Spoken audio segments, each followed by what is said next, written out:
So, Salmon Run just got another update with a new map, and it looks like it's going to be the last one, which makes sense. We are approaching the 2-year deadline this game was planned to have, so I might as well quickly look at this stage and finally round off this whole Salmon Run saga so I can actually start talking about other aspects with this game. I've been wanting to look at the story mode for like a year now. For God's sakes, please free me. Let's just go ahead and jump into it. No reason to delay. Let's speedrun this shit. The first thing that Bonerattle does that I noticed is the fact that the spawns for the enemies kind of revert back to how they were in Splatoon 2, spawning from all around rather than a more controlled section.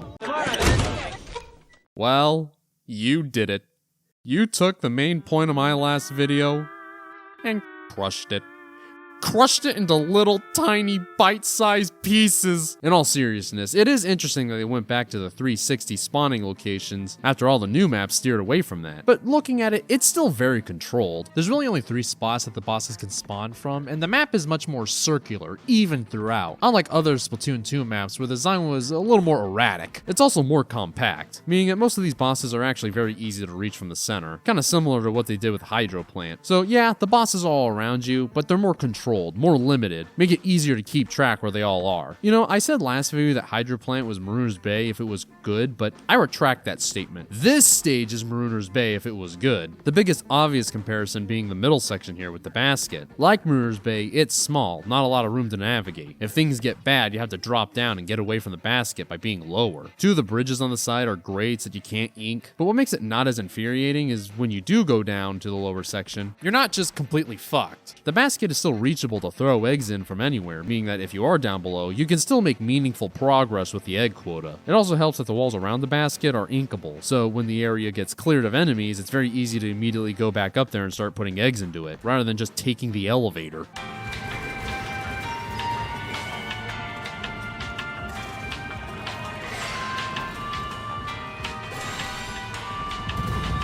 That's also what makes the grates not as annoying to put up with, since going down isn't as big of a deal. You're not put into a corner. Another very big element that makes maneuvering around the map easy is the ink rails. These are a godsend as another element that makes the more spread out boss spawns much easier to handle, as they can help you get out of a really bad situation very quickly, unlike Marooner's Bay where it can actually take quite some time to get to where you want to go. They're also just another option to help you get back to the center with the basket if you can't make it on the wall for whatever reason, or if it's just closer. This is also another reason that the grates are not as bothersome, since they place the ink rails alongside them so you can just travel around and get behind the bosses if there's too many of them, rather than trying to squeeze your way through them and failing miserably. The ink rails are also cool since during the tornado wave you can cheese it.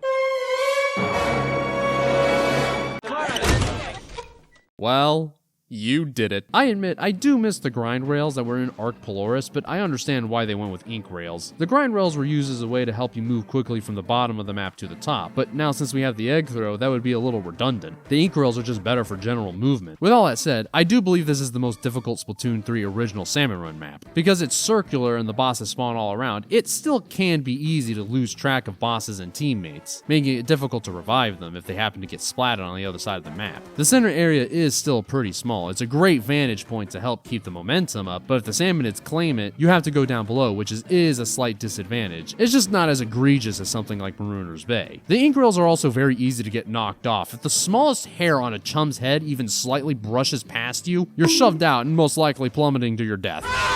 The glowflies and grills are also a nightmare to deal with on this map. It might be because I'm too stupid and have not entirely found the most optimal approach, but I find it the most difficult stage when it comes to trying to clear them. Getting the grillers up on top can be a really bad idea since the area is so small. One small slip up and you're all wiped, and killing them down below means needing to pass up every single egg, which can be a little risky, especially if you killed the griller right under the grate and need to move out of the way to toss the eggs. That can be a little annoying. You can use the ink rails on the side to help, but since you're in one spot, the grillers or glowflies will hoard that area, making egg collecting there a challenge. And if you move to the other side to clear out the glowflies and grillers so people can actually collect the eggs, you're now just splitting up the eggs and by proxy your team. Not only that, but using the rail is basically like using the wall. It leaves out one teammate from doing any work or killing or collecting eggs, which makes it all the more difficult. It's a real pain in my ass. The final thing I want to go over is the high tide. Out of all the maps in this game, the high tide feels the least different to me. On previous stages, entire options are completely removed from you, like on Admiral's Bay. In mid-tide, if things get a little hairy on the boat, you can drop down and try to get away from the chaos to a hopefully safer spot. On high tide though, you can't really do that. If things get overwhelming, you just kind of have to sit there and accept your death like the people on the Titanic. That's why it sank. Ouroboros blew it up. Salmon Smokyard high tide removes the outer section, meaning if you want to get over to the other end, you're forced to take these platforms. Salmon Jam and Junction has the most drastic water change. The entire highway is flooded. You just got this rectangle here, severely limiting your escape options. Pretty much just entire sections are gone and options are straight up removed. But on Bonerattle, that's really not the case. All the options available to you on mid-tide are there on high tide. There's still plenty of ink rails, the center is pretty easy to reach. You can still travel to all three sections with relative ease. There's only really two downsides. One is that you have to be more careful when you drop down from the center, since there are two sections, the front and the back, that are flooded with water, meaning you just have to be more aware and careful when going to the lower section. And the second reason is the fact that you have less wiggle room. Bosses can fill up the center faster. That's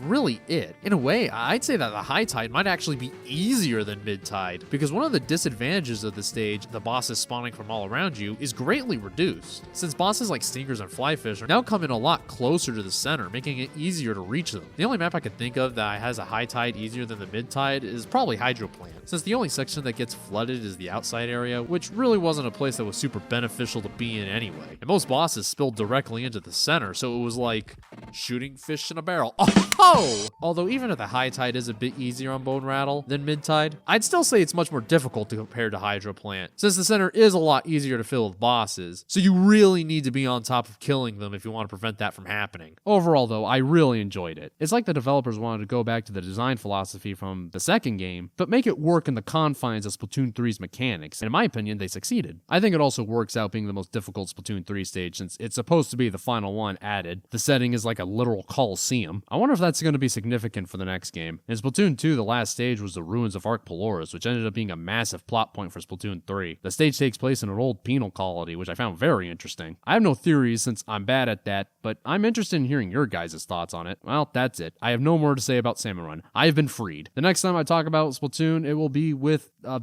video about side order and the general storytelling and lore of the Splatoon series. Hello everyone, future Nit-Pick here to tell you that I'm a fucking liar.